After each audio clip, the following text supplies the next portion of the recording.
Okay so hello everyone. जो आज की हमारी टॉपिक है वो है आपका फोर फीचर ऑफ शेयर्स। ठीक है, इससे पहले हमने कॉल्स इन अरियर्स करा हुआ था। आई होप वो आपको क्लियर होगा क्योंकि उसी के आगे हम इसको समझेंगे। और ये बहुत बेसिक है, अभी मैं आज आपको बिल्कुल बेसिक एक क्वेश्चन करवा रही हूँ, राइट। और सबसे इम्पॉर्टेंट क्वेश्चन है फोर फीचर ऑफ शेयर्स। तो इसको ध्यान से अच्छे से समझ के करिएगा, प्रैक्टिस करिएगा खूब, तब जाके आपको ये आएंगे क्वेश्चंस। और फिर इसके आगे बहुत सारे पार्ट्स होते हैं, फिर हम वो क्लियर करेंगे डिफरेंट वीडियोस में। सबसे पहले थोड़ा सा मैं आपको एक ब्रीफ बताती हूँ कि फोर फीचर ऑफ शेयर होता क्या है। लेट अस सपोज हमारी कंपनी है, हमने शेयर होल्डर्स को इनवाइट किया था कि हमारे शेयर्स परचेज करें। एप्लीकेशंस तक ठीक है, सब सही चल रहा था, लेकिन हम कहीं देख रहे हैं कि अलॉटमेंट में या फाइनल कॉल्स वगैरह में धीरे धीरे क्या हो रहा है कि शेयर होल्डर पेमेंट अब नहीं दे रहे। जब हम उनसे कॉल कर रहे हैं कि आप हमें 2 रुपीज़ दो या 5 रुपीज़ जितना भी हो रहा है कॉल का, हम शेयर होल्डर से मांग रहे हैं वो पैसा, तो अब वो नहीं दे रहे हैं, राइट। तो फिर हम क्या करेंगे, कंपनी के पास पावर है कि कंपनी शेयर्स को फोरफिटेड करे। फोरफिटेड का मतलब होता है कि वो पूरा कैंसिलेशन ऑफ शेयर्स करे, उनके शेयर्स अब कैंसिल हो जाएंगे, ठीक है। और वो शेयर्स हम किसी और को दे सकते हैं, तो उसको कहते हैं री issue of forfeited share. I hope इतना क्लियर होगा। फोर फीचर ऑफ शेयर्स मतलब कैंसिलेशन ऑफ शेयर्स। अगर शेयर होल्डर्स अनेबल हैं पे करने के लिए इनका पेमेंट, तो अब आप क्या कर सकते हो, उनका जो शेयर है वो आप कैंसिल कर सकते हो और किसी और को प्रोवाइड कर सकते हो। एक न्यूमेरिकल देखते हैं, ठीक है। इसमें मैंने क्या करा है, देखिए कुछ पॉइंट्स मैंने हाईलाइट भी कर रखे हैं, तो ऐसे ही आप भी करिएगा, हमेशा हाईलाइट कर लिया कीजिएगा, क्योंकि एक एक फिगर जितना है इसमें पॉइंट्स डेटा सब इंपॉर्टेंट है, ठीक है, क्वेश्चन समझने के लिए। अच्छे से समझते हैं।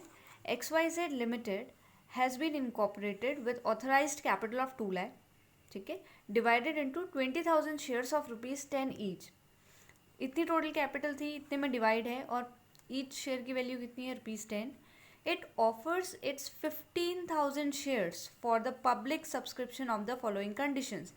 अब ध्यान दीजिएगा, अब यहाँ पे डिवाइड तो 20,000 में किया, लेकिन ऑफर कितना करा है पब्लिक को, 15,000। तो यानी जितने ट्रांजेक्शन हम जो मल्टीप्लाई करेंगे अभी इनकी अमाउंट, अब वो 20 से नहीं करेंगे, 15 से करेंगे, ठीक है। अब देखिए इन्होंने जो 10 रुपीज़ इसका अलॉटमेंट कैसे अलॉटेड कैसे हुई है ये। सबसे पहले एप्लीकेशन में ₹3, अलॉटमेंट में ₹2, then first and final call में ₹5। यहाँ तक क्लियर है। अब देखिएगा क्वेश्चन में फर्दर पूछा गया है, company received all the applications and shares duly allotted but, ठीक है, जितनी भी एप्लीकेशंस थी वो सब कुछ मिली। When allotment is made, important, जब अलॉटमेंट के टाइम की बात चल रही है, अ शेयर होल्डर, ठीक है, is made a share holding could not पे ऑन हिज होल्डिंग। ओके, ये शेयर होल्डर होगा आपका। एक जो शेयर होल्डर है उन्होंने कितना अमाउंट नहीं दिया, ₹100। कहाँ पर की बात चल रही है, अलॉटमेंट में ही। अलॉटमेंट में ₹100 नहीं हुआ है। And on his subsequent failure to pay first call, और यहाँ पर को क्या हो गया है, अलॉटमेंट भी पे नहीं हो पाया और फर्स्ट कॉल भी पे नहीं हुई है।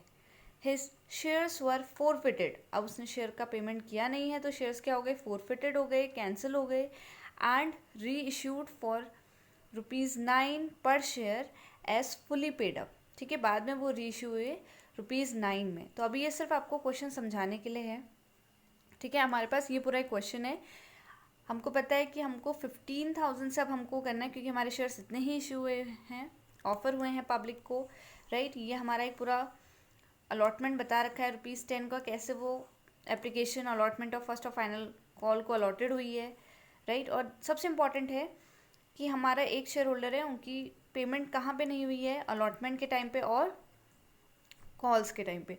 तो हमने कॉल्स इन एरियर पढ़ा हुआ था, तो उसमें हमने क्या करा था, डेबिट कर देते हैं, लेकिन यहाँ पे हम उसको कहाँ पर को अप्लाई करेंगे, अलॉटमेंट की एंट्री में भी, राइट। इसके नेक्स्ट पार्ट में आप इसकी एंट्रीज देखेंगे।